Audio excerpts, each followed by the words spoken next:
Okay, it's my pleasure to introduce Noru, who probably needs no introduction because I suspect many of you have signed up because you've been to his talk before, and they've always been fascinating. He, by trade, I think he earned his money as a management consultant or something like that. But in addition to that, he's also editor-in-chief of Politically Incorrect Politics, a columnist for the Times of Israel, and a representative of reservists on duty. So I'm going to hand over to Noru to give us this evening's presentation. Thank you, Noru.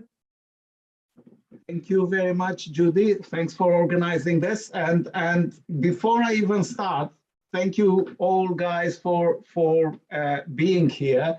I'm amazed that so many people decided to come at such short notice.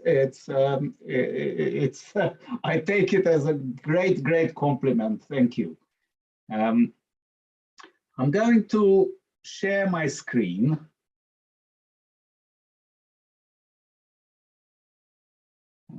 Let me see. Hold on. I'll do this first.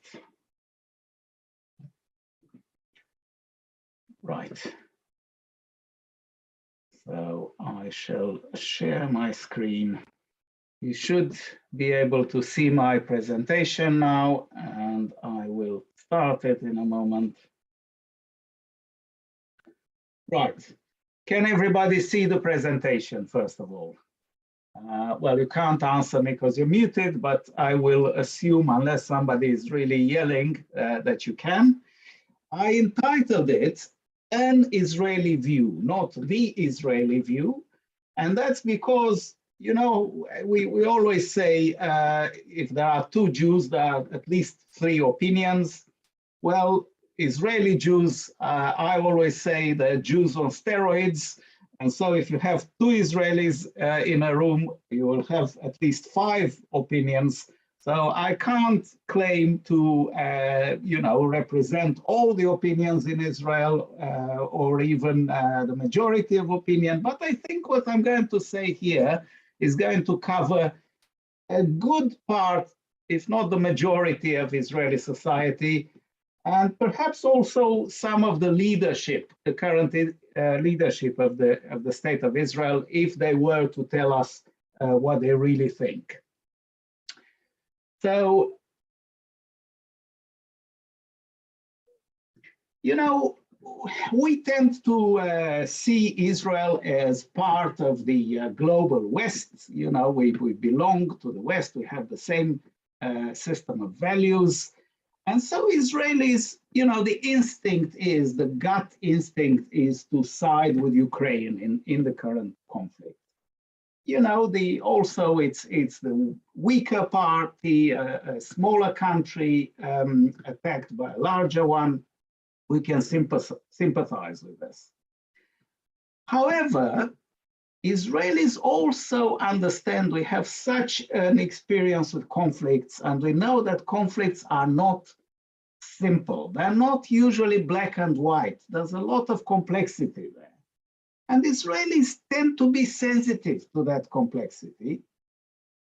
First of all, a good part of the Israeli society originates from the former Soviet Union, and they have very strong opinions. And their opinions are not the same. They're bitterly divided in their opinions, and you might find it difficult to believe, but some of them are very strong Putin supporters even. And Israelis are also very sensitive to Jewish history and to early Israeli history. You know, it's not that we are great, you know, we have great knowledge of history necessarily, but what we do know, we're sensitive to. Okay, we tend to see things through the prism, through the lens of our history. And therefore, when it comes to both Russia and Ukraine, actually, you know, we're wary. We're not generally very sympathetic to these countries. there's history there, but there are also some recent events that I'm going to talk about a little bit later. And also, I'll tell you a secret, we Israelis are also a little bit selfish. We tend to see things through the prism of our own interests. Like, I guess, everybody, all countries actually are like that, except that we tend to see our interests for obvious reasons as vital, some of them as vital and existential. So we tend to be a little bit attached to those interests. And the fact of the matter, the geopolitical situation, as Kissinger used to say, the geopolitical situation is that while Israel is an ally of the United States, and we share the same values and so on, but the fact is that the United States under certain presidents kind of withdrew from the Middle East. And Russia, Putin's Russia, was very happy to step in and fill that void. And so we're very attached to the US, but the US is kind of far away from a Middle Eastern point of view. And Russian soldiers, especially Russian pilots and their planes, are next door in Syria. And Israel has interests in Syria. And Israel managed to forge a very, very interesting and weird kind of situation where there are Russian airplanes and Russian Air Force and Russian soldiers actually in Syria who are there to support President Assad of Syria. And Israel obviously bombs President Assad's troops and bombs their Iranian allies and their Hezbollah allies and so on. And the Russians don't intervene. They turn a blind eye to that. And we're very happy with this situation because we would have a completely different kettle of fish if we had to face Russian planes every time we had to deal with the Iranian entrenchment in Syria, sorry. So when Israelis look at this conflict, what do they see? Well, for sure, we see Russian aggression, like everybody else. Russia is clearly the aggressor here, but Israelis are a bit cynical about this because we never expected Russia to be anything but an aggressive state. We were not taken in by Putin's friendliness and so on. We didn't think that, Putin is a nice guy ever. And so we're not surprised about this. We expected this. And yes, Ukraine, Israelis generally think Ukraine is the victim here, without doubt. But as I said, there's a bit of history ballast there. And I'm not talking only about the 16th century, 17th century. There were 600 pogroms in Ukraine, including in the 20th century. But there were also more recent things. Babi Yar was very much in the news lately because of this bombs, these Russian bombs that fell nearby. But we remember also that at Babi Yar, it wasn't just German Nazis that killed Jews. They did that with the collaboration of certain Ukrainian elements. So there's a little bit of historical bitterness there. But it's, as I said, it's not just history, it's also more recent things. There are in Ukraine ultra-nationalist militia. Some would call them extreme right militias, even with a lot of justification, I believe, neo-Nazi militias. And very importantly, it's not just that they are there, but some of these neo-Nazi elements have been incorporated into the Ukrainian National Guard, which is an official body, and these neo-Nazis are today draw a salary from the Ukrainian government, from the Ukrainian state. The most notorious of these militia is the so-called Azov battalion. And as you can see here, these are pictures that are chilling for, I believe, for any Jew, and they should be chilling for any non-Jew as well. And the commander of this battalion and the man who is also the leader of the political party that controls the militia, he said some, very, very distasteful, and I'm choosing my words carefully, but the very, very distasteful things he said. Lately, he's moderated his speech, but, it's hard to forget this. And so there are limits to the empathy that Israelis, by and large, feel towards Ukraine and Ukrainians. There are various things that are, I would say, the vagaries of history. Ukrainians consider Bogdan Khmelnytsky as a national hero. He is a national hero in Ukraine, one of the leaders of, one of the first embodiments of the Ukrainian state. He was a great leader. But when Jews talk about Bogdan Khmelnytsky, they remember the pogroms.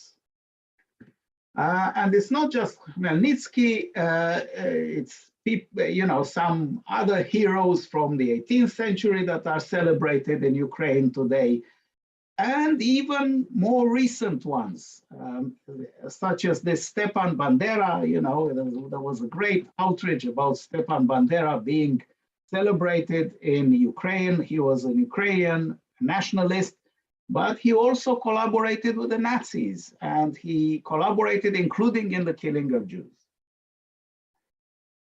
I'm going to show you what one Israeli, a video that one Israeli recorded and put out there on the social media. And it's not that I agree with everything that he says necessarily. I don't, and certainly not necessarily with the tone that he uses. But I think it's rather an eye-opener as to what many Israelis, not all Israelis, but many Israelis think. הנה משהו שאני בטוח שלא ידעתם. בשלוש השנים האחרונות, תחת כהונת הנשיא זלינסקי, אוקראינה הצביעה נגד ישראל 35 פעמים בעצרת האו"ם. אפילו לא פעם אחת תמכה אוקראינה בישראל בהחלטות הנוגעות לסכסוך בין ישראל לפלסטינים. בין התמונה שהתקשורת מציגה, כאילו העם האוקראיני וההנהגה האוקראינית הם תומכי ישראל, ובין המציאות, אין שום קשר, אבל שום קשר, חברים. ולא, אין מה להשוות בין מלחמת רוסיה-אוקראינה לבין השואה. בשואה אף אחד לא רצה אותנו, אבל את האוקראינים כל אירופה רוצה. אתם יודעים שהאיחוד האירופי נותן אשרת שהייה של 3 שנים לכל אוקראיני שייכנס לאחד ממדינות האיחוד? בקיצור, תפסיקו לספר לנו סיפורים על ידידות אמת ועל זה שאנחנו חייבים משהו לעם האוקראיני. אנחנו לא חייבים לעם האוקראיני שום דבר. Okay, that's what he says. So when Israelis look at this conflict, what else do they see? They see quite often, you'll hear Israelis talking about Western impotence, Western weakness, or Western indifference.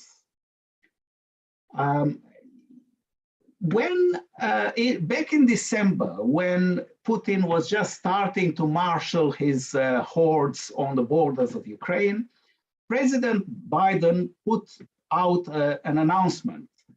And he said, if you're going to attack Ukraine, we're going to respond very harshly with economic sanctions. And dutifully, the press in the West reported about these these extreme sanctions, they call them, extreme sanctions. Israelis looked at that and they didn't quite understand. What they saw was something like this.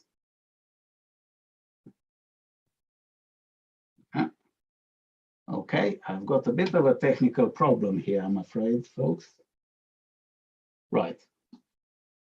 I thought of you. Now I find you in exactly the position that suits me. I had lots of time to learn how to shoot with my left.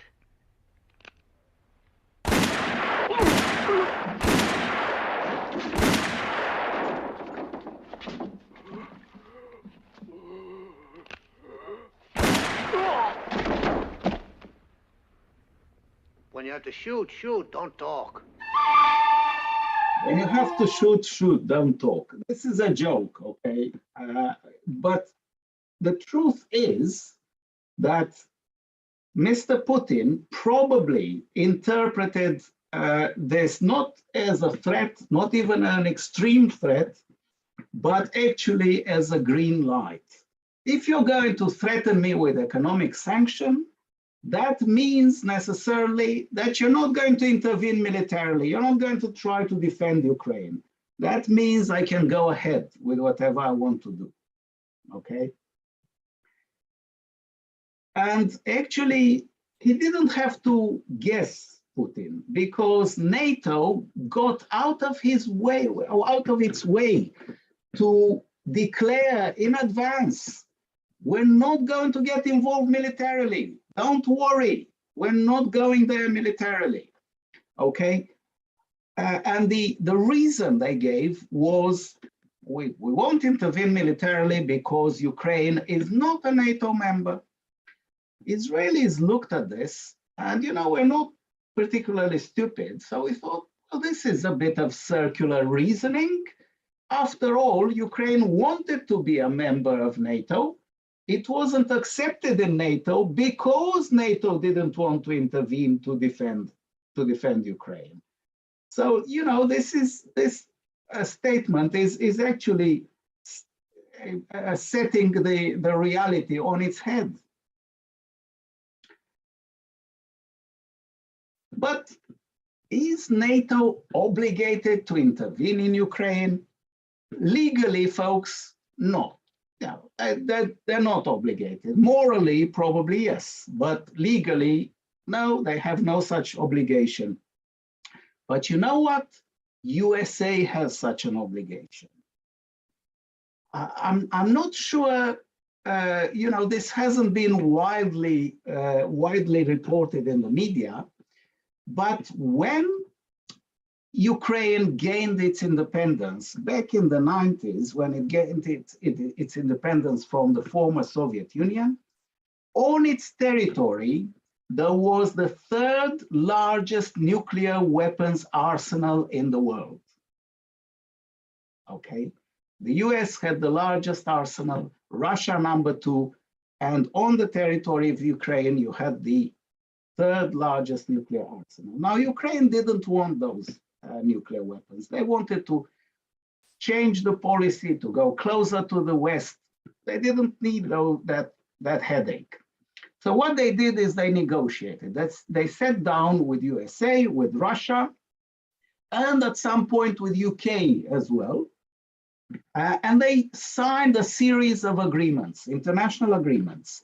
They are, legal. They constitute the law. So, and those agreements, through those agreements, USA, Russia, and one of those agreements was also signed by the UK, they guaranteed Ukraine's security.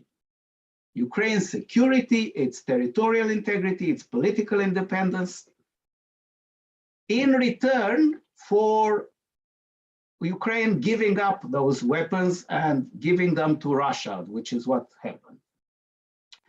Now, clearly, Russia violated that promise completely, brutally, cynically, but USA did not fulfill that commitment, did not fulfill that promise either. And the UK also was part of that. So, you know, we're looking at this, and some Israelis at least hear echoes of a different time. You know, we look at what's happening with Ukraine in 2022, and we think about 1938. We look at Ukraine and we remember Czechoslovakia in 1938. And I'm not saying that Putin is a new Hitler. He isn't. Putin is a bad man, but a Hitler he isn't. And Biden is probably not exactly the same as Neville Chamberlain. But, you know, there are similarities there. There are similarities. And, you know, Israelis feel that by trying to avoid war, just like the West did in, or the Allies did in 1938, sometimes when you go out of your way to avoid war, sometimes what you do is you're inviting it. Because, let's face it, Mr. Putin is a bully. And when you don't stand up to a bully, you invite that bully to take the next bullying step until such time when you are forced ultimately to stand up to him. But at least the West adopted economic sanctions, which were called in the press extreme sanctions. Well, again, Israelis are a little bit cynical about this. We don't believe the sanctions will work against Russia. Russia is a huge country, and a wealthy country, a country with a lot of natural resources. Sanctions, much harsher sanctions than those adopted against Russia, failed to deter, you know, smaller countries, smaller dictators, such as North Korea and Iran and Syria. Of course, supporters of sanctions always, you know, bring up apartheid South Africa. Oh, look, we were victorious there. We adopted sanctions. We managed to, you know, topple that awful regime. But is that really true? I mean, what is the evidence that apartheid South Africa fell because of the sanctions? You know, I can tell you that the evidence is actually that South Africa could have tackled those sanctions for many more years. Apartheid South Africa simply fell because the South Africans themselves reached the conclusion, and it was a necessary conclusion, that that regime was hateful, was shameful, and it couldn't be allowed to go on. Now, how extreme are these sanctions against Russia? One of the most extreme sanctions that was praised by the media, dutifully praised, you know, we barred some Russian banks from SWIFT, from the International Financial Transfer System. Oh, great. But the key word there is some Russian banks. We only banned some of them because we need the others, because we're doing business with Russia. We're still doing business with Russia. And so think about it, you know, if someone were to put sanction on Barclays, and you needed to transfer $1 million from the US to Barclays, from Miami to Barclays, to Barclays in London, all you need to do is to transfer it to NatWest, and then do a domestic transfer from NatWest to Barclays. You know, maybe it's a bit of a headache, maybe it costs a little bit, but it's a minor inconvenience. It's not an extreme sanction. Now, if they kicked out all Russian banks, it would be more of a sanction. But some Russian banks, let me tell you something personal. You know, I needed to pay someone in Russia. It was actually a refund. They ordered something we couldn't supply. I needed to refund them. Unfortunately, it wasn't $1 million. I don't have $1 million. It was something like 200 or 300 euros. I work with euros, and I have an account in Germany with Deutsche Bank with those euros. So I had to transfer 200, 300 euros from Germany, from a German bank into a Russian bank, not one of the banks that are under sanction, but a Russian bank nonetheless. It took all of 2 minutes, okay? It took me 2 minutes to transfer that money. And if I had 2 million rather than 200, 300 euros to transfer, it wouldn't have taken much longer. Now we're being told about these personal sanctions, and I'm sure some of the oligarchs, you know, especially the ones that the media focuses on, the ones with the Jewish names, I'm sure they bitterly regret the loss of yachts and planes and mansions in Chelsea.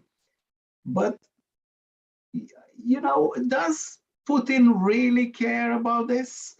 Yes, of course, we also sanctioned Putin personally, and we sanctioned his immediate collaborators, you know, Lavrov and so on. But what I don't hear, I never hear, is how much money did we grab? You know, what is the value of the assets that we took from these people? I never hear that because I suspect the number is zero. I mean, as I said, Putin is a bad man, but an idiot he isn't. If you know you're going to attack Ukraine and you've been warned that there will be sanctions, would you leave money in a bank in London or in a bank in Miami? Meanwhile, however, the European Union continues to buy coal and oil and gas from Russia and pay billions of euros. Okay, we know where those billions go. So extreme sanctions, oh, come on. What Israelis also see is a kind of model, a warning of what might happen if Chas v'Chalila, you know, God forbid, what if it was us? What if Israel would have been attacked like Ukraine is attacked now?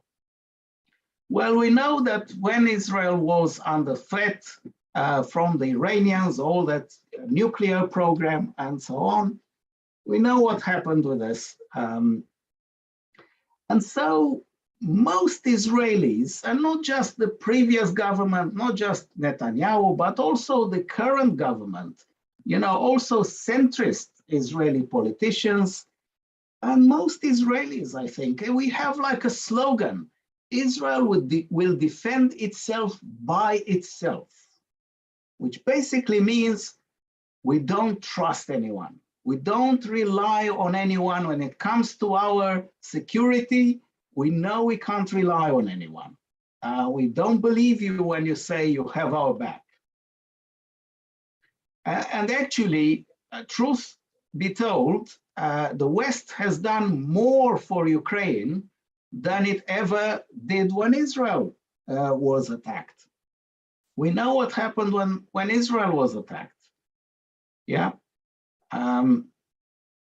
There weren't sanctions. Well, if there were sanctions, it's the West that was, or the Israel's friends that were sanctioned, and not the opposite.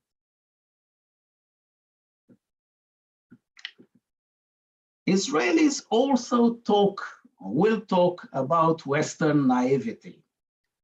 You know, we hear all these nice words, rule-based global order, multilateralism, international law, and so on and so forth, you know, human rights and so on. Self-determination of peoples, that's something we like very much. We're very attached to self-determination of peoples.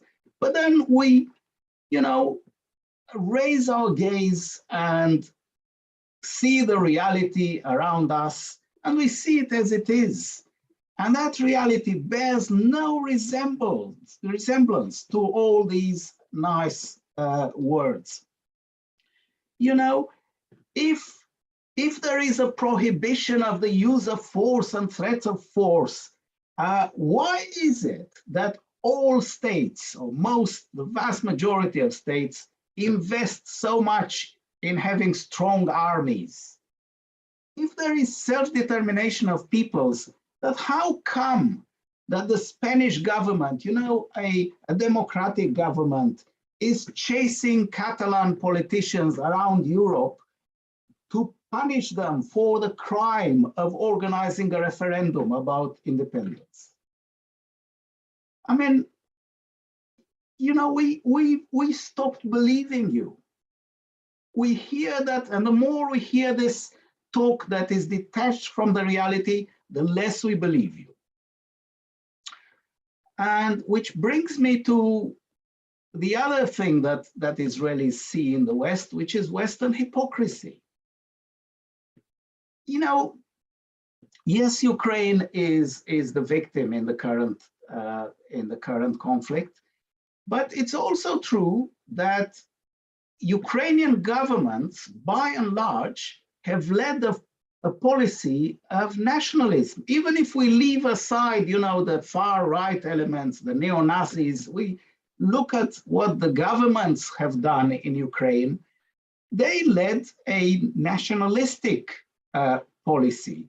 And I'm not saying nationalism is necessarily a bad thing. When it's extreme, it's certainly a bad thing, but you know, moderate nationalism isn't necessarily a bad thing. But what we Israelis ask is, why is Ukrainian nationalism okay, or at least not deserving, not particularly objectionable, right? But Jewish nationalism is something that, you know, liberals cannot bear, simply cannot bear. Why the difference, we're asking? Why this difference? I'm talking about nationalist policies.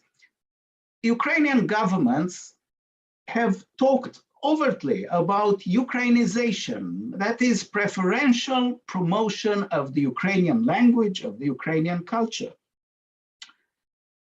They adopted a series of laws, and the result of that, I'm not going to go through all these laws, but they all go in the same direction, and the result of that is, for instance, education in Ukraine can only be in the Ukrainian language. Media can only be in the Ukrainian language or translated in Ukrainian as well.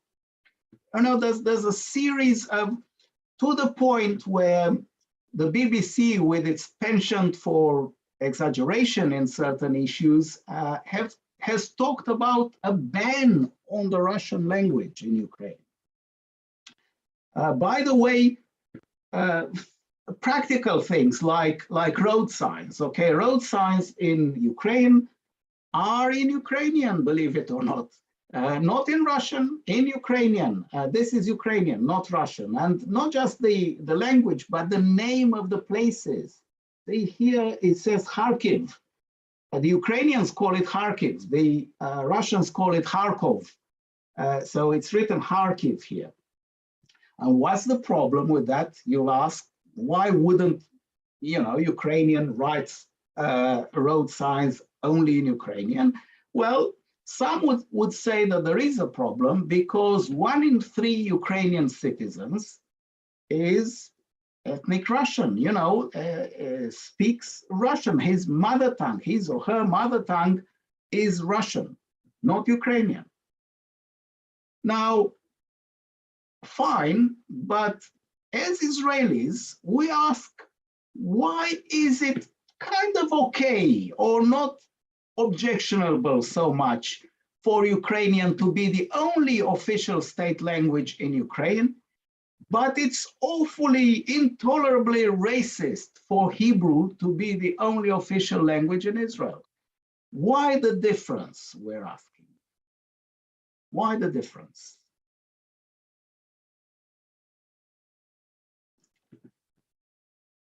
we look into this conflict and around this conflict, and unfortunately, we see a lot of anti-Semitism. But you just mentioned Israel, and you've obviously named all the nuclear states. You mentioned India. Israel is a nuclear state, but Israel is also a U.S. ally and did not support the United States-backed resolution in the Security Council. So what happens here, okay? This is Christian, the interviewer is Christiana Mampour, with very famous, if you live in Miami, I don't need to tell you who Christiana Mampour is, a very famous CNN anchor. And this is William Cohen. This is the interviewee. William Cohen was Secretary of Defense in Clinton's times. And believe it or not, although he's called William Cohen, he isn't Jewish, folks. He's a practicing, quite an observant Christian. You know, it's hard to believe you have a Christian that is called Cohen, but this is America, folks. What can we do? So what happens here is that the interviewee, Mr. Cohen, mentioned Israel among other states, you know, India and others. But Mrs. Amanpour, or Miss Amanpour, decided to focus only on Israel, because it's only Israel that interests her. Okay. I mean, can you even understand why Israel has not gone precisely for the reasons you have said to read Putin the Riot Act? Can you understand why Israel, a state with 9 million inhabitants, didn't read the Riot Act to Russia, a state with 200 million inhabitants and, you know, kind of probably 500 times bigger? Can you understand that? Of course, there are other US allies that also took a less than clear position on this conflict. You know, they didn't particularly want a conflict with Russia over this. But Mrs. Amanpour isn't interested in that. She's only interested in Israel. Of course, also the Palestinian Authority. The Palestinian Authority has been very, very neutral in all this. You know, they set very straight on the fence on everything to do with this conflict, because, again, they have no interest to spoil relationships with Russia. But, you know, in this context, she isn't interested in the Palestinian Authority. Okay, so Mr. Cohen finally answered the question. Well, I can say that I'm disappointed, deeply disappointed that they have not supported the United States in what we're seeking to do. I also understand they find themselves in something of a conflict of interest. They've been able to take out certain Syrian targets with the Russian turning a blind eye. So they've been cultivating a relationship with Russia in order to protect, quote, their security interests. So he said, yes, I'm disappointed. Of course, I'm disappointed. You know, he has to say that. But then the next bit sounded almost like a justification. Look, I understand that they have interests there and they have to take care of their own security interests. And they do have security interests that involve the Russians. Well, when Mrs. Amanpour wrote her tweet, she decided to take out this bit. She mentioned what was before it and what was after it, but the middle she decided to take out. And you know what I think? I think that a journalist's duty is to inform the public. And when a journalist does something like this, I believe that it's unethical. It's wrong. And the question is, and this is an Israeli journalist from the Jerusalem Post, and she's asking why. She's asking something that many Israelis ask. Why are these people so fixated with Israel in a conflict that doesn't involve Israel at all? And it's not just Miss Amanpour, and it's not just American journalists, it's also British journalists. Israel, says Andrew Neil, stayed silent after Russian airstrike near Babi Yar Memorial. Well, first of all, it's wrong. It did not stay silent. Actually, Israeli leaders strongly condemned that raid, that bombing. It's true that they didn't go berserk over it. And the fact is that the memorial was not hit. The bombs hit some distance from the memorial, and there isn't any evidence that there was any intention here to hit the memorial. But, you know, for Andrew Neil, it's this obsession with Israel. And we're asking why? Why are we talking about Israel when it's about Ukraine and Russia? This whole thing happens 2,000 miles from Israel. Why this fixation on Israel? And some have this kind of explanation. We bring Israel into this discussion because Zelensky is Jewish, right? Oh, that makes sense. Well, Zelensky is Jewish, but he is not an Israeli citizen. He is a Ukrainian citizen. In fact, he's a Ukrainian patriot and a Ukrainian nationalist, some would say. How is this a justification for bringing Israel into the whole discussion just because Zelensky happens to be an Ukrainian Jew? But this is rather worrisome, because we must ask ourselves, not just Israelis, but Jews in general, we must ask ourselves, what is this going to do from the point of view of anti-Semitism? Because the way this will eventually end is either by Zelensky being, you know, toppled and replaced with a pro-Russian puppet, who will, of course, strongly criticize or bash Zelensky, or it will end by Zelensky being forced to make some painful concessions from a Ukrainian point of view. So what will happen then?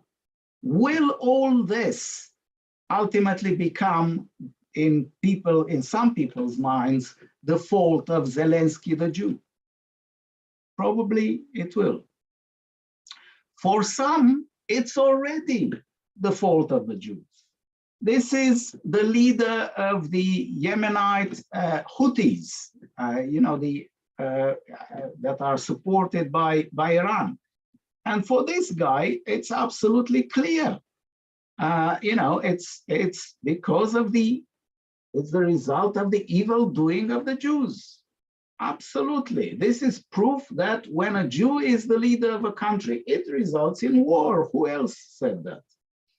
And by the way, the interviewer, who is from one of the Arab television channels, didn't contradict him, okay?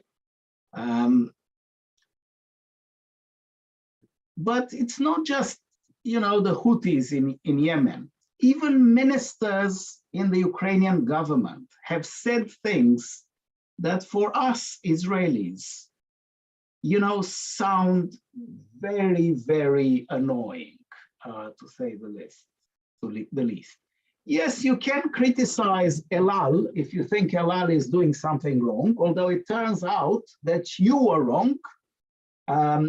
You missed your mark completely. But even if you decide to criticize El Al, do you really have to talk about, El Al making money soaked in Ukrainian blood? I think at the very least, if we are very kind to this minister, then he's completely insensitive. But if we are a little bit less kind, then he harbors some very harsh anti-Semitic prejudice. What Israel did do actually know that minister was wrong. El Al didn't take Russian money. And he was forced to apologize. But what Israel did do is the prime minister of Israel, what Israel did do is it did its best, and it does its best to mediate between Russia and Ukraine, to try and stop the bloodshed, to the point where the prime minister of Israel, who is an observant Jew, he is very frum, he flew to Moscow on Shabbat. He violated Shabbat in order to fly to Moscow. He invoked Pikuach Nefesh, you know, the injunction to break Shabbat even in order to save a life. And he was thanked repeatedly and profusely by Zelensky and by other Ukrainian leaders for these efforts. And even the Financial Times, I can assure you, the Financial Times is not a newspaper that is very sympathetic to Israel, to say the least. But the Financial Times was forced to admit that Israel's prime minister has been the primary international mediator between Russia and Ukraine. But some have kept this completely silent, you know, they ignored completely this whole thing, including some Jewish organizations that tend to be very critical of Israel on everything. So we Israelis are looking at this and are thinking, well, look, you can be critical, but if you're so quick to criticize when you think you see something wrong, can't you find it in your heart to say a good word when we're doing something right? At least, you know, this is the, at least the BBC, as you can see, printed something about it. What, you can't see it? Well, that may be because they didn't. They printed nothing about it. They said nothing about it. And in fact, one of the BBC journalists on the television program, he kind of did listed enumerated a list of countries that tried to mediate, and he left Israel out. Okay. Fortunately, other media outlets did publish things about it. For instance, this newspaper, The Hindu, that is published in Mumbai. Apparently, Israel, being the primary mediator between Ukraine and Russia, is newsworthy in Mumbai, but not in London. If some treated, you know, all this with a silent treatment, others screamed as usual at the top of their lungs. They tried to did their best, in fact, to use this new conflict to try and draw parallels between Israel and Russia. Israel and Russia, casting Israel in the role of Russia, the aggressor here. The Guardian, of course, why not? But not just journalists, also politicians, even in the House of Commons.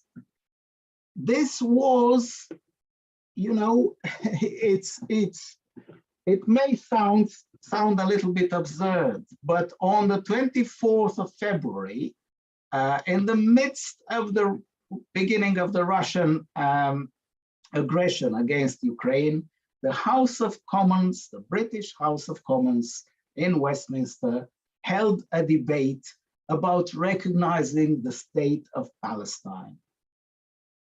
Somebody under their very sanctimonious noses was trying to wipe out an existing state, but they were concerned with a putative state that needs recognition, although it doesn't exist, at least it doesn't exist yet.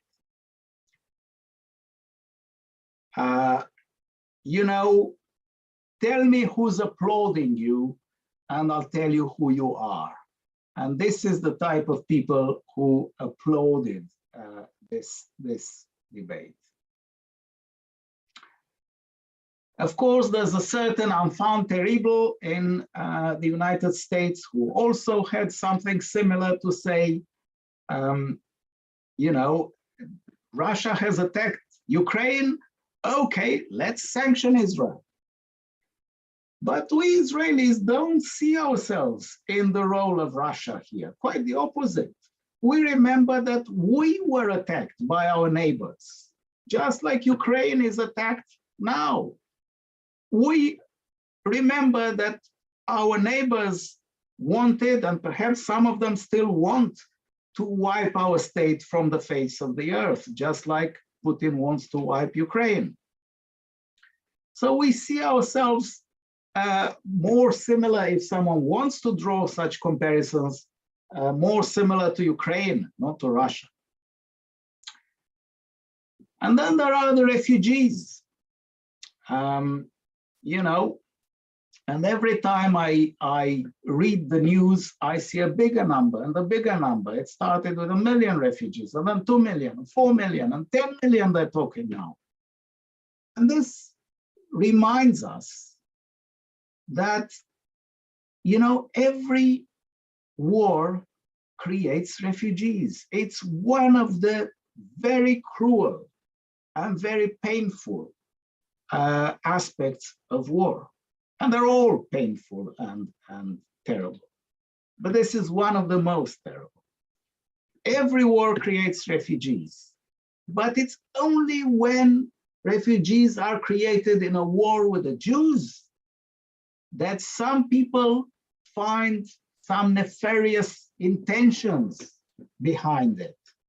You know, there's an intention. It's not just a war that creates refugees. There's some malign planning behind it. And it's only Palestine refugees, to use the term that UNRWA employs, it's only Palestine refugees that have some sort of inalienable rights.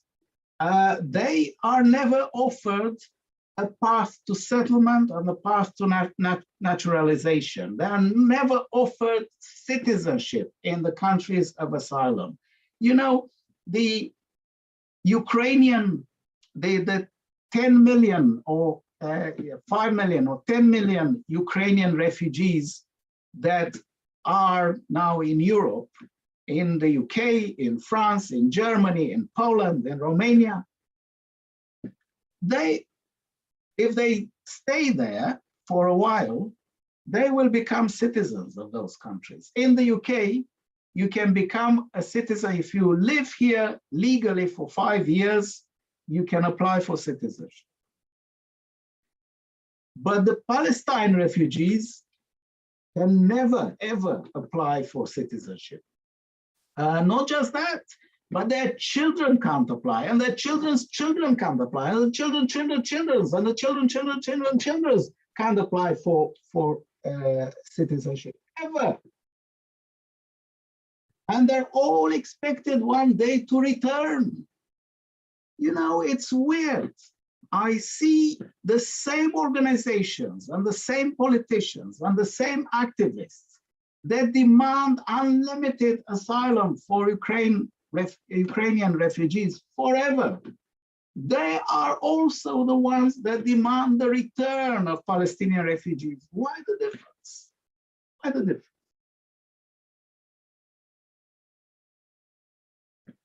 We also see quite worrying consequences, not necessarily the consequences for Ukraine and not necessarily the consequences for Russia and for the West, but wider consequences. I asked someone these days to tell me what is the difference between these guys here and this guy. And all that person came up with is these guys are Muslims. I said, no, that's not the difference I was looking for. You know, you can say that they were Muslims, but the difference is these people are dead and this guy is alive. Okay. And why? Well, I think one of the reasons is this. This guy has nuclear weapons, which kind of, you know, ensure his security. Now, this guy wanted to have nuclear weapons. He tried to have nuclear weapons, but was persuaded not to do that. This guy also tried to get nuclear weapons, but was stopped from doing that by Israel, by the way. These people would have liked, I'm sure, nuclear weapons, but thank God they didn't get them. This guy has nuclear weapons, that's why he's alive, I think. Now I put Ukraine here, not, God forbid, because it belongs in the company of these gentlemen, but because Ukraine also had nuclear weapons. Well, not also, Ukraine had nuclear weapons and decided to give them up, to relinquish them. We can only ask ourselves, if they still had nuclear weapons, would they be under attack today? Maybe not. And so if you are one of these people, which side of the equation would you like to be? You know, what is the conclusion that these guys are going to draw from all this?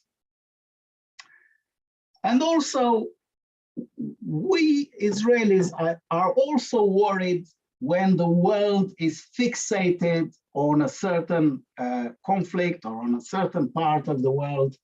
You know, they're all looking now at Ukraine, they're all looking at Russia. And when everybody, all the politicians, all the leaders, all the media, and so on, everybody's looking in one direction, then they miss things that happen elsewhere. You know what happened in January 2003? Well, in January, we know what happened in March 2003, the invasion of Iraq. But in January, already there was a lot of tension. It was the, you know, the preparation, the quiet before the storm, the tension before the invasion of Iraq started. And what also happened in January 2003 is that North Korea withdrew from the Nuclear Non-Proliferation Treaty. And, you know, we suffer from that today as well. The $1 million question, what is the message that this sends to China? We know that China sees Taiwan as more part of China than Russia thinks Ukraine is part of Russia. What is the lesson that they will learn from Russia's war on Ukraine and the West's failure to defend Ukraine? And then it's not just about it's not just about empowering your enemies, it's also about disappointing your friends.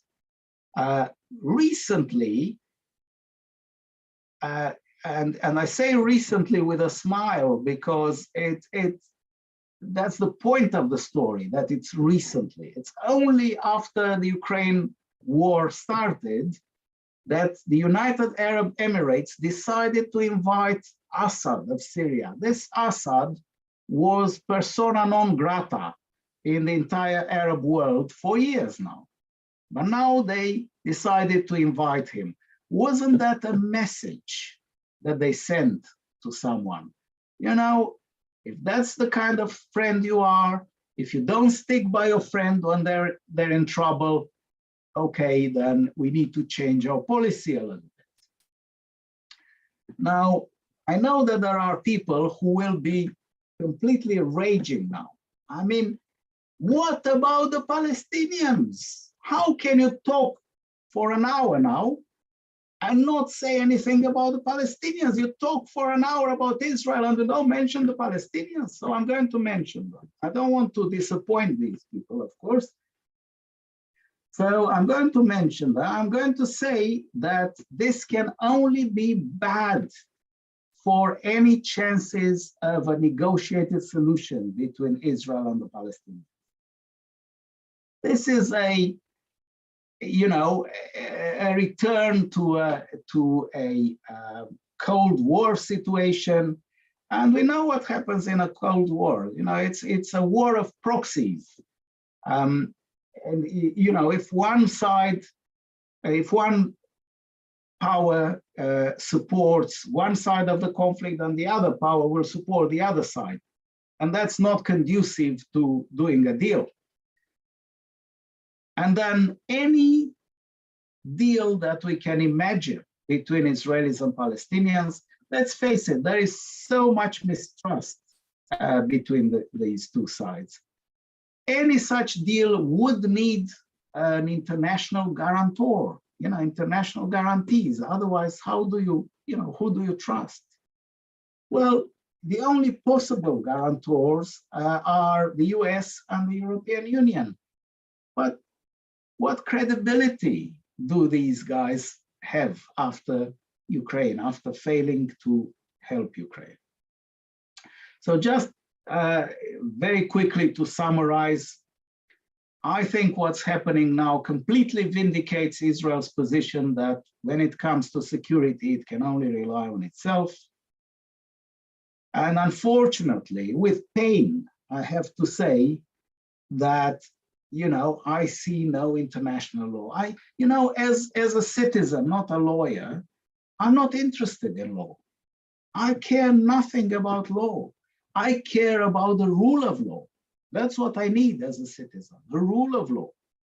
Although the only law that rules in international relationships is the law of the jungle.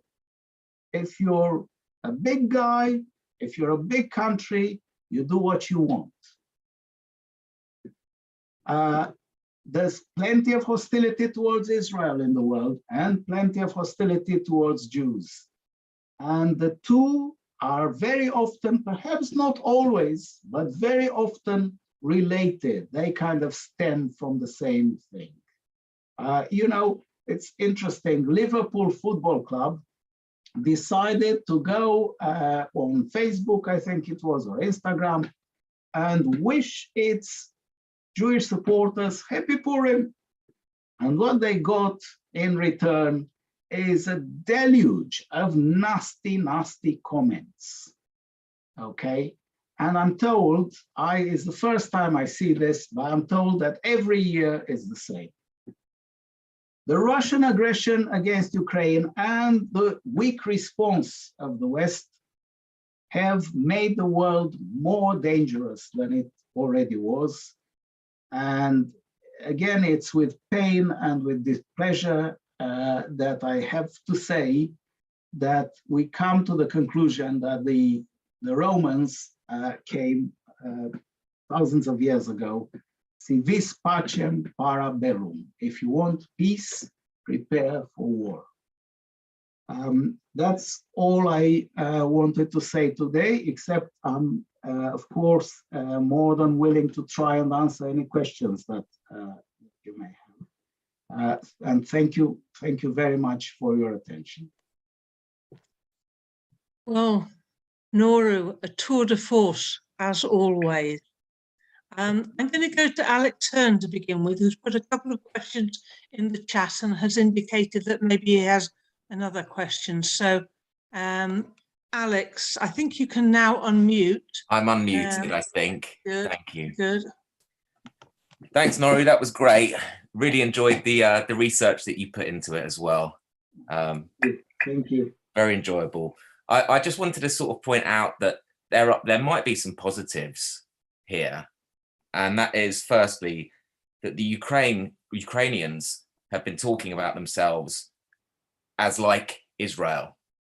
And they've been putting that forward. They say, we feel like we're like Israel and we're like Israelis. And that's a real development. And they're saying that on social media as well. So that's quite a good thing.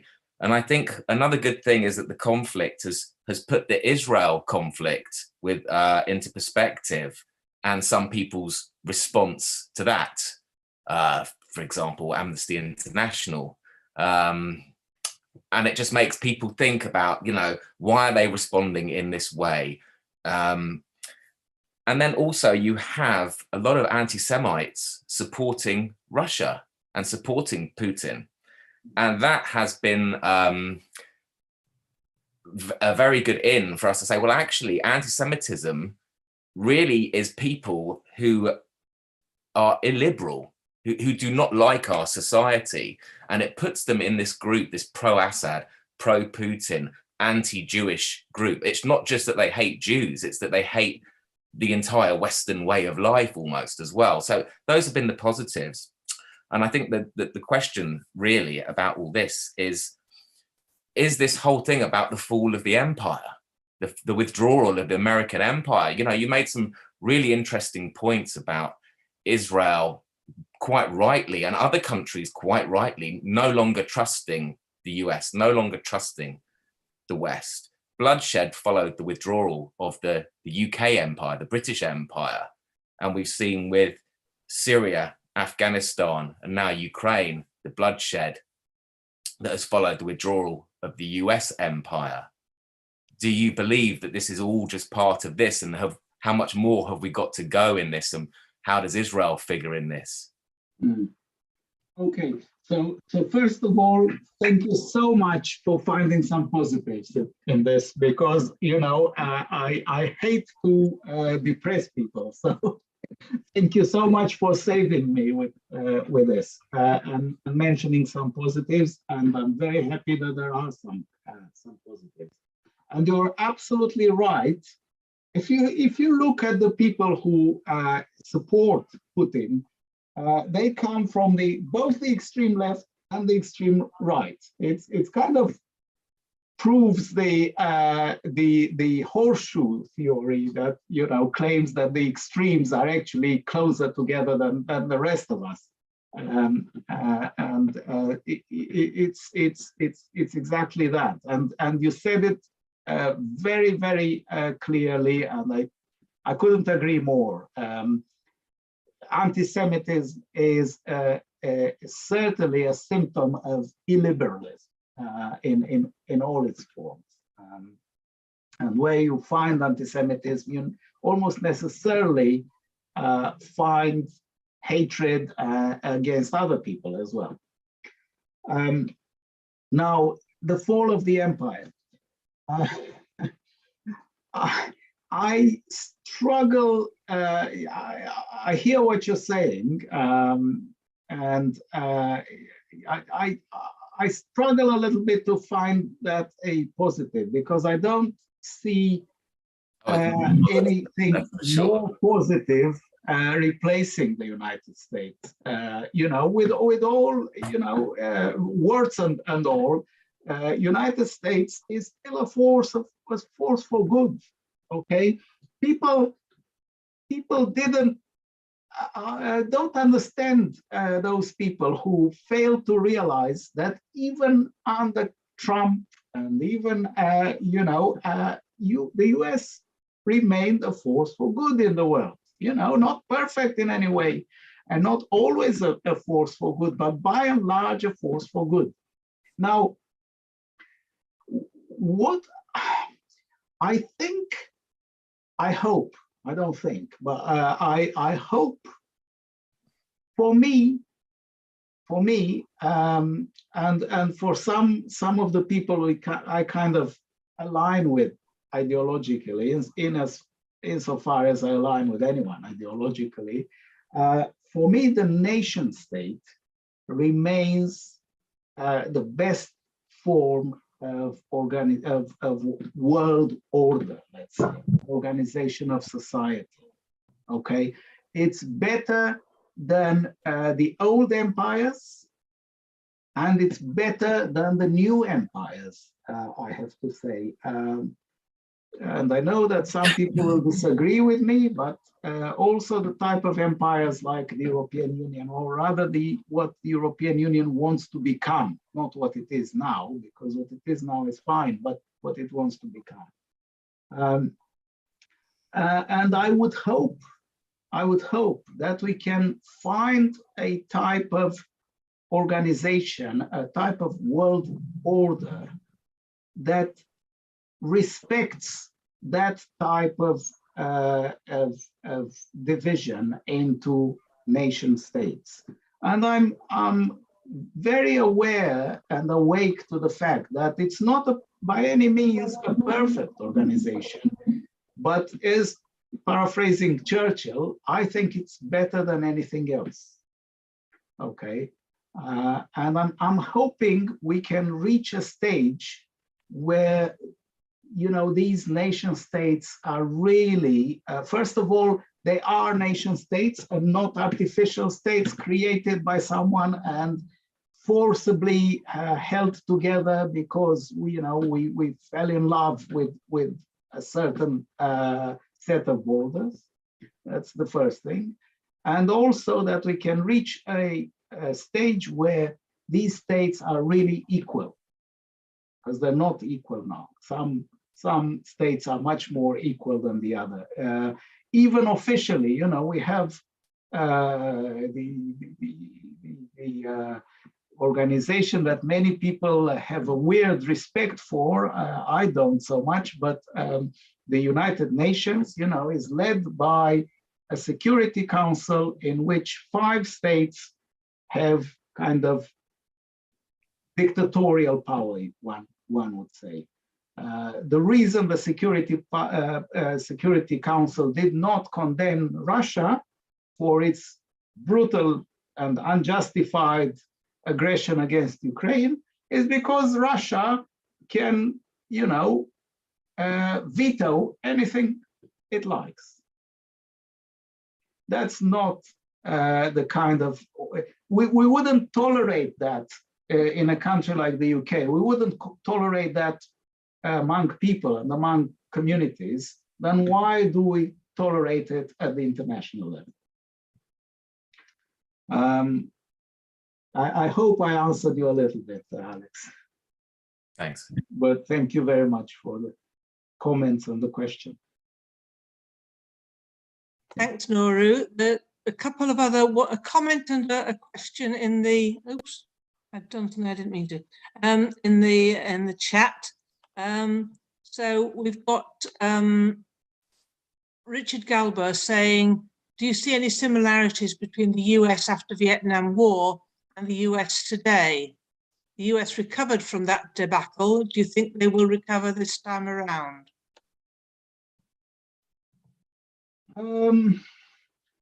What I actually see, you know, first of all, thank you for the question. It's an interesting one. The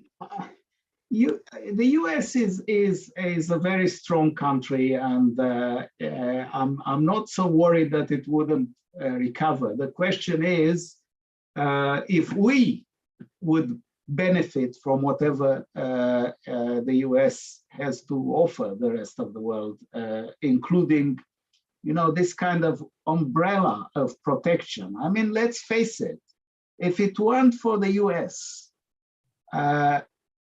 what the flag that would,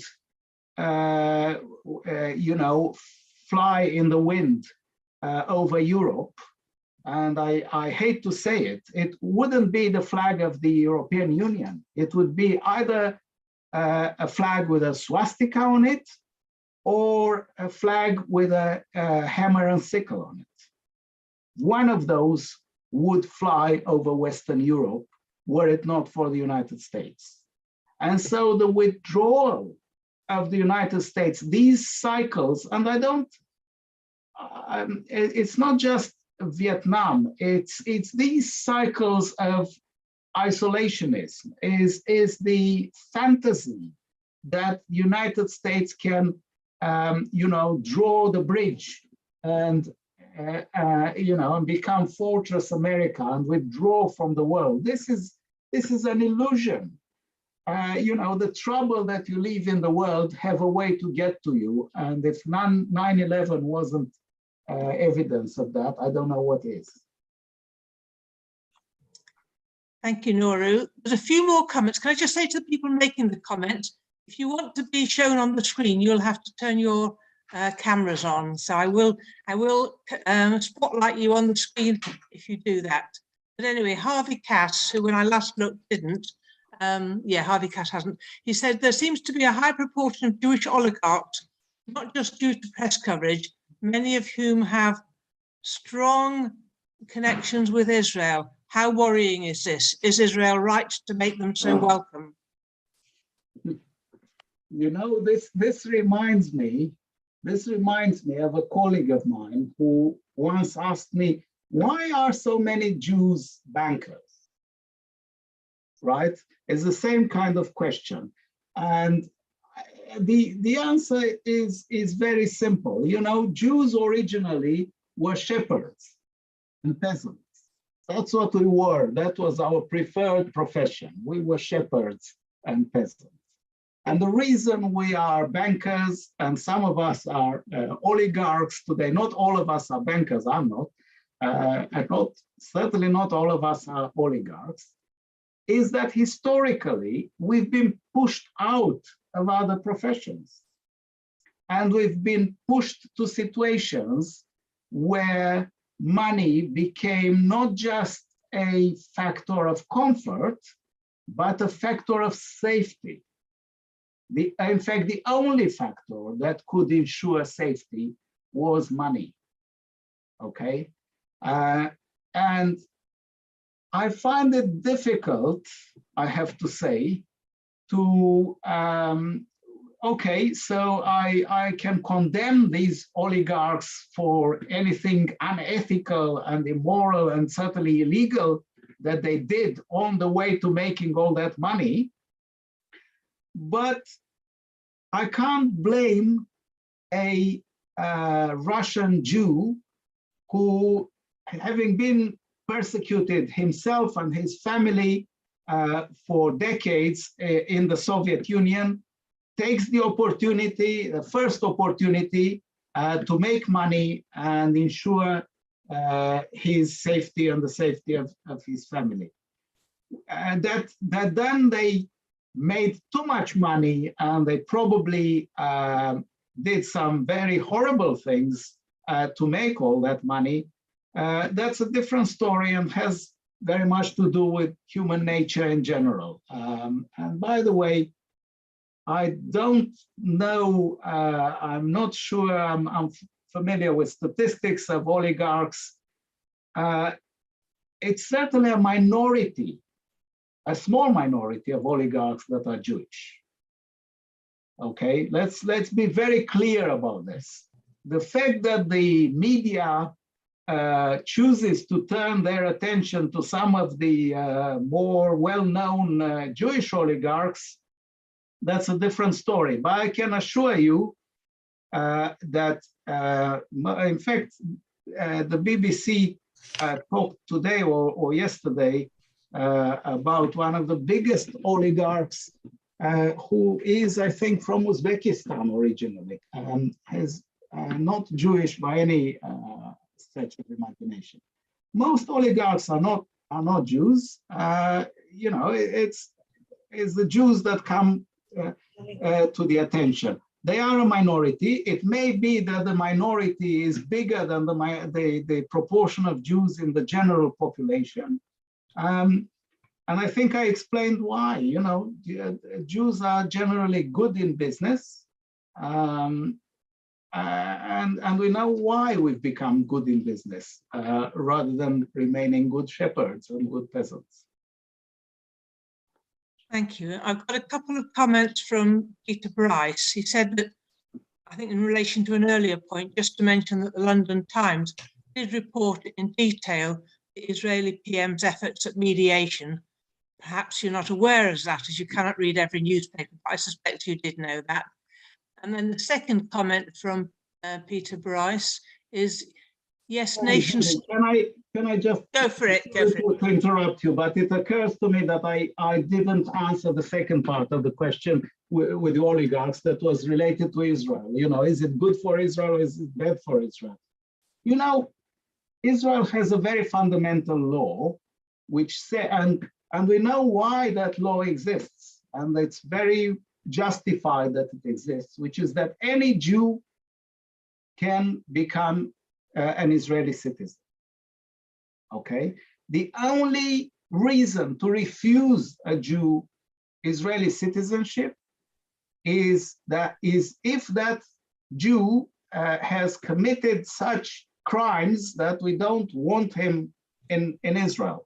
Now, these oligarchs, with all due respect, you know, we can accuse them of unethical things and so on and so forth, but they have not been convicted in a court of law. They didn't commit any crime. At least there isn't evidence to put them in jail. So I don't know how can Israel, this being the situation that these people did not commit anything illegal or that can be proven as illegal, I can't see how Israel can turn around and say, no, we don't want you. You know, you can't, you're Jewish, you haven't been convicted of any crime, but you can't become an Israeli citizen. I don't know how we can do that. That would negate the very heart, the very essence of why Israel exists. It exists as a home for the Jewish people. You know the definition of a home. Home is the place where they can never shut the door on you. So if we start shutting door on people, we're not a home for the Jewish people anymore. Thank you. So I don't know whether this quite relates, but it says, yes, nation states are fine, this is Peter Bryce, if they're led by decent, tolerant, fair-minded leaders. But experience tells me that sometimes tyrants who become greedy and power-hungry and suffer from hubris will emerge. And empires were not led by tyrants with bloody-minded tyrants. I think quite the opposite. It's more likely that an empire, look, the reason I think nation states are a good form of organization is that it forms naturally around people's identity. Identity is like a glue. You know, it causes us, identity, I was going to say it causes. No, it is a type of solidarity among people. When you have that solidarity, you have less of a need to use coercion, to use force to lead those people. It's not that you know, nation states cannot have bloody-minded leaders. Of course they can, and they did, and we know about this from history. But so did empires. You know, Genghis Khan was not the leader of a nation state. He was the leader of an empire. You know, so was Napoleon. So was Attila the Hun. So was Caesar. So it doesn't, just because, yes, you know, the nation state can result in very bad things, but it's not because it's nation state. It has no connection, no linkage with that. Thank you. So Melvin Lipich said, yes, Russia does have the veto, but the US veto has protected Israel several times. However, their future actions may change. Yes, that's true. You know, it's true that there are and that's why I started by saying some people respect this organization called the United Nations, and I don't. Because what is the United Nations? It's a double lie. First of all, they aren't united by any stretch of imagination. And second of all, they're not nations. I mean, the majority of them are not nations. What is represented there are regimes. Regimes that themselves are not representative of the people that they purport to represent, okay? You know, it's the Assad regime that is one of the you know, Syria under the Assad regime is one of the UN members. Is that the nation of Syria, or is it you know, a dictator who you know, created a bloodbath and killed more Syrians than anyone else? So, you know, we have this very. It's not that I want to dissolve the United Nations. Let's be clear. I think it has its uses. It's useful as a forum for discussion, but to believe it's a kind of global government of sorts, that is simply stupid. It isn't. Okay. Thank you. So as a result, you know, you have this completely absurd system where you have these regimes represented, and then you have the veto system, which, yes, sometimes it's used for good, and many times it's used for bad purposes. can I ask you a question? Oh, of course. What are your thoughts on the hint that Putin has dropped that he could fall back on nuclear weapons? And how does Israel's nuclear ambiguity feed into this issue? Sorry, you said Putin. Putin, yeah. The hint that he dropped.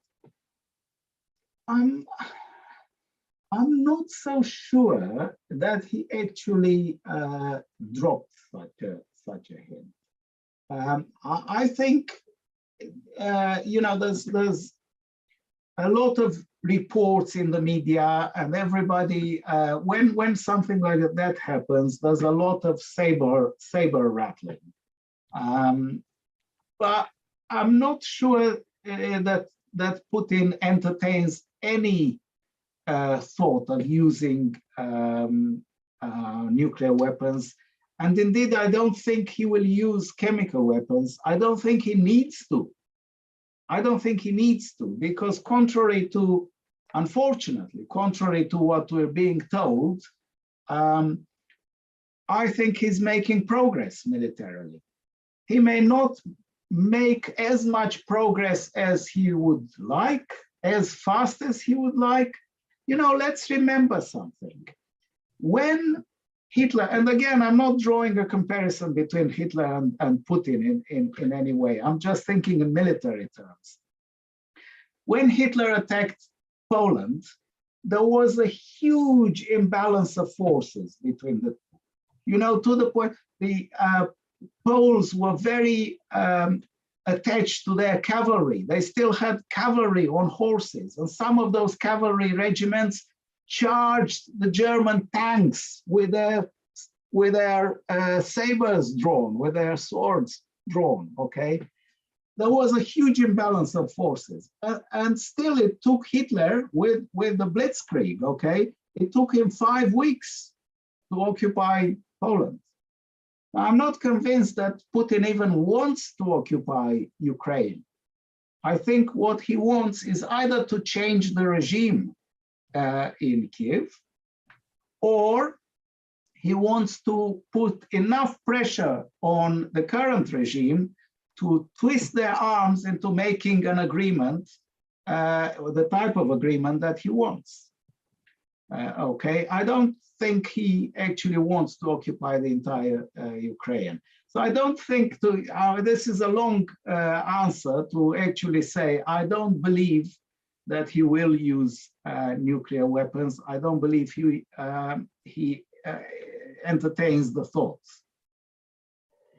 It was partly that, but partly the threat. But anyway, let me move on and just say, I think probably speaking for a lot of people, Paul Lutton said, many thanks for your very informative and in-depth presentation and for addressing the intricacies of Israeli perspectives on this war and underscoring the profound hypocrisy of many in the West, particularly on the left, when it comes to double standards that are consistently applied against Jews and against Israel. Thank you. Thank you, Paul. So much appreciate you, listening to me from Miami. I think that's, it's a tremendous compliment. Thank you. Slightly less happy is Harvey Cass, who says, difficult question unanswered, whereas Melvin commented, except UNDC 2334. And then let me move on to the further comment from Harvey. Do you agree that in order to survive, Israel has to live without worrying about occupying the moral high ground? Possession is not always 9/10 of the law, but with Israel, I'm not sure where he's going with that sentence, but maybe you get the sentiment. I'm not sure I understood the question, sorry. He's gone on to say, but Israel is forced to live with its, and do you agree that in order to survive, Israel has to live without worrying about occupying the moral high ground? Possession is not always 9/10 of the law. I think we should always worry about what's moral and what's immoral. I think we should always have that worry in our minds. We should never, ever let go of it. Having said that, sometimes, what I think is the essence of natural law, not law made by human beings, but natural law. It's self-defense. That's something that that transcends everything else. Just like we say as Jews, pikuach nefesh doche Shabbat. You have to break Shabbat in order to save a soul. That's transcending all the other mitzvahs, all the other mitzvot. Just like that, the self-defense transcends all other laws. We know thou shalt not kill except in self-defense. Thou shalt not steal except in self-defense. Self-defense transcends everything else, including sometimes you have to do things that are unpleasant and even immoral in order to survive. And sometimes Israel is in that position. And this is, maybe it sounds a little bit dramatic, but this is one of those cases. Israel needs a free hand to operate in Syria in order to prevent Iran from opening a front against Israel from Syria. And not just Iran, but Hezbollah and so on. And in order to do that, Israel needs a good relationship, a working relationship with Putin's Russia, because it's Putin's Russia, not Biden's United States, that has soldiers there in Syria. The United States has the right, but Russia has the weapons in Syria. And so I'm afraid that Israel has to deal with the weapons, not just with the rights. Okay, well, it looks like it's thank yous you're getting now. We're told that most enlightening and stimulating lecture, very clearly presented, Tadara Bar, amazing talk. So maybe, thank you. Oh, there's a last question about, is Trump good for Israel? Somebody else wanting to come in? There was one higher up about how the Azov group is deployed within the Ukrainian army. Oh, sorry if I missed that. Yeah, it's not mine, but important. Right. The short answer is I don't know. It's not part of the Ukrainian army. It's part of the National Guard, which is a bit like the territorial army here. Okay. Maybe I hate to make that comparison, to draw that parallel, but or the National Guard in the United States. And again, I apologize for drawing that kind of comparison, but just in terms of how it functions. There was an article, I think it was in the Guardian, actually. I'm not sure. I don't want to misinform you, but there was an article in one of the British newspapers that claimed that it was Azov operatives or Azov soldiers that killed the Russian generals. You know that they say some 7 Russian generals were killed in Ukraine. Putin will not cry on this. He has thousands of generals in the Russian army, with thousands of generals with millions of decorations on their chests. So it's fine. But there was an article that said that some of those generals were killed, assassinated, I don't know, by Azov operatives. I can't say if that is true or not. My view of that type of organizations, I compare them with more with the SA in Nazi times than with the SS. So it's a paramilitary force rather than a military force, if that makes sense. Which means they're very good at marching around with torches. I don't think they're quite as good at fighting. I think the fighting in Ukraine is being done by,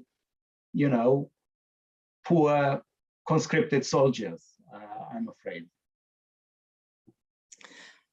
I think we've got to a good point to end. I'm sure I speak for everybody. If everybody would like to unmute, we could maybe give you a great big clap, because I just think that was just a tour de force as always. So thank you very much. I mean, ironically, this has been organised very last minute because you weren't able to give the talk somewhere else. But I think it's our gain. And I think that we have yet again had another amazing insight, which is really, really helpful. So I want to say thank you so much. And this will be on YouTube. So if people think this is so good that they'd like to recommend it to others, check out the South London Israel Forum YouTube site. That's where you'll find it. So thank you very much. And we'll have you back again, please, Noru. Thank you for coming at such short notice. And thank you very much, Judy, for, as always, being a great, great organizer of these things. I take my hat off how you managed to put this together with 50-odd people registered in 3 days or so. Yeah. It's amazing. I've never known anyone else to be able to do something like that. It's your reputation which has preceded you. Yes, I'm sure it is.